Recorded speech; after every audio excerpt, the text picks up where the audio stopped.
compartilhados. Como aqui não temos nada disso, a gente quer resolver o problema com essa estupidez. Então, a Constituição brasileira tem quantos artigos? Eu não sei coisa, mas é um valor absurdo. Né? Então, sempre lembrar que no tempo de Aristóteles havia essa homogeneidade cultural que dá origem, portanto, a uma coincidência entre o justo e o legal.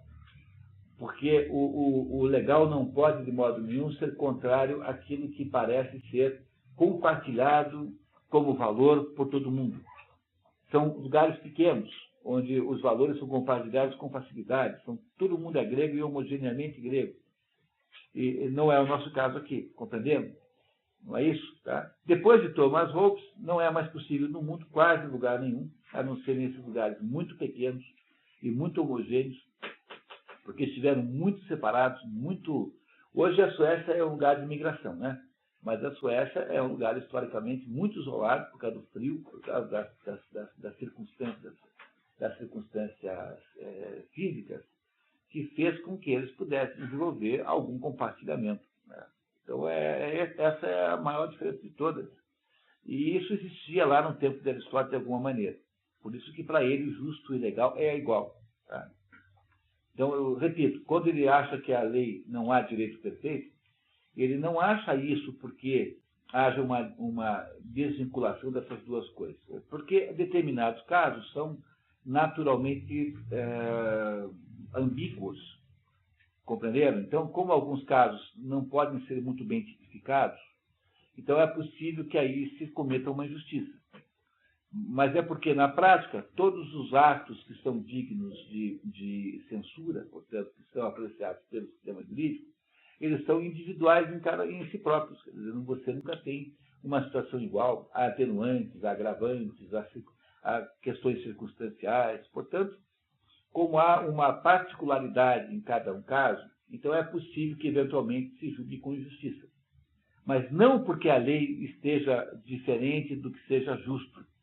Entenderam? Eu estou dizendo para vocês que é outra razão e não essa.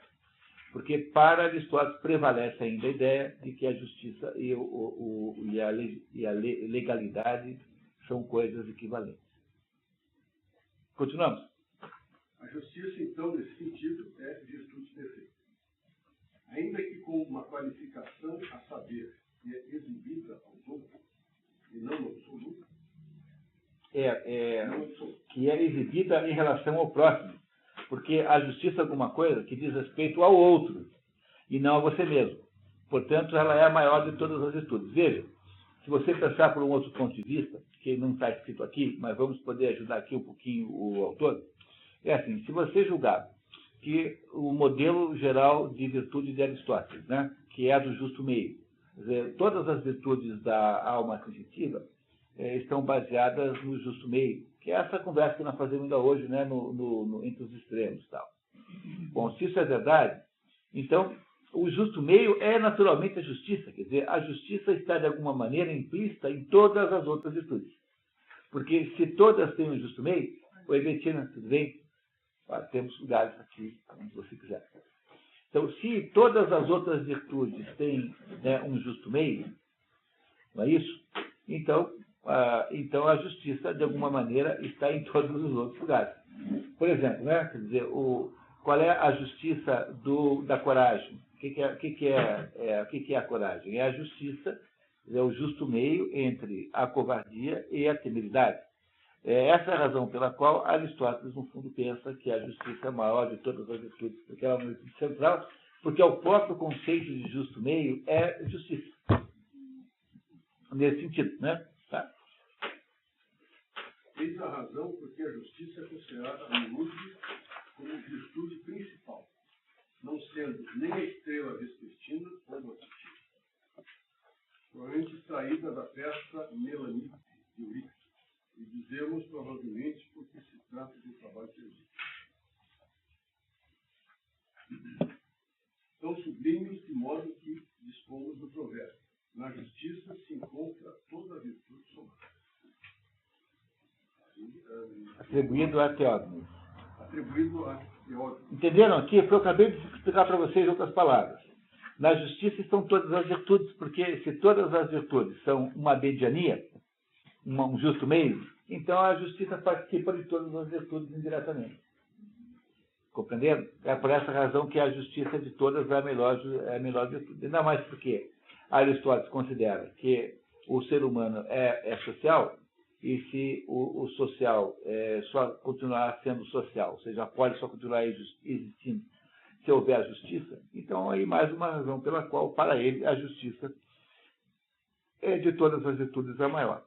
Vocês estão percebendo que esse capítulo aqui é uma teoria do direito? Embora não seja chamado assim de modo geral, trata-se de uma teoria do direito. E também é muito engraçado que a estrela vespertina é a estrela da tarde, né? Véspera. E a estrela matutina da manhã. Portanto, estamos aí, ela não é nem uma coisa nem outra, quer dizer, ela está no meio das duas coisas. Não é isso? É novamente aqui a ideia da mediania envolvida na justiça. Continuamos, pessoal? E a justiça é a virtude perfeita por ser ela a prática da virtude perfeita. Além do que é perfeita num grau especial. O seu possuidor pode praticar sua virtude dirigindo-a aos outros e não apenas sozinho. Pois há muitos que são capazes de praticar a virtude nos seus próprios assuntos privados, mas são incapazes de fazê-lo em suas relações com outros. Por causa disso que aprovamos o dito de Dias de Priene, meados do século VI a.C., político considerado um dos 7 sábios da antiga Grécia, segundo o qual a autoridade mostrará o homem, pois no exercício da autoridade, aquele que a detém é levado necessariamente à relação com os outros e se torna um membro da comunidade. Aqui é uma divergência de tradução grande dos outros dois, e me parece que está mal traduzido. E o melhor jeito seria dizer, em relação com os outros, e é um membro da comunidade. Quer dizer, quando você é um membro da comunidade, você está lidando essencialmente com os seus problemas pessoais, com seus assuntos particulares. Mas se você também for transformado, digamos, numa pessoa com importância social, você é legislador, enfim, o que for, governante, além de ser um membro da comunidade, também é preciso, ou seja, além de fazer justiça para os seus próprios assuntos, também é preciso fazer a justiça para os outros. E é por isso que esse tal de Bias diz que é no poder, né, a autoridade é que mostrará o homem. Porque o sujeito só revela se é justo mesmo quando ele tem que fazer justiça com relação aos outros e não a si próprio, porque fazer aos outros é mais revelador do que se faz a si próprio. E essa é a razão pela qual essa tradução talvez podia ser mudar um pouquinho ali embaixo, né? E não se torna, e é um membro da comunidade. É assim que está, tanto no Ross quanto no outro, quanto no Mário da Gama Curta.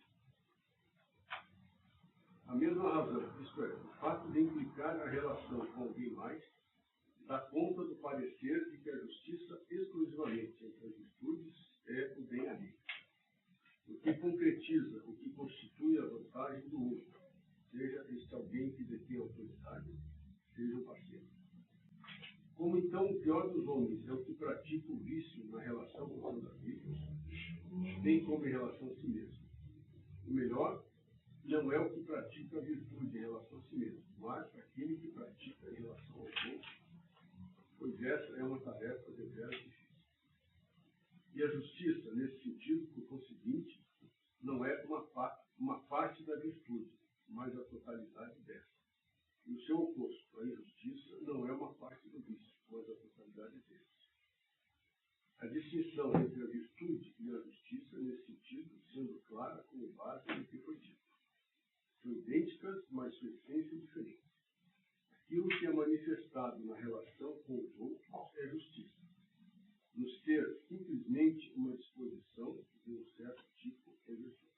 É apenas o ponto de vista que muda, mas no fundo a virtude e a justiça são a mesma coisa, porque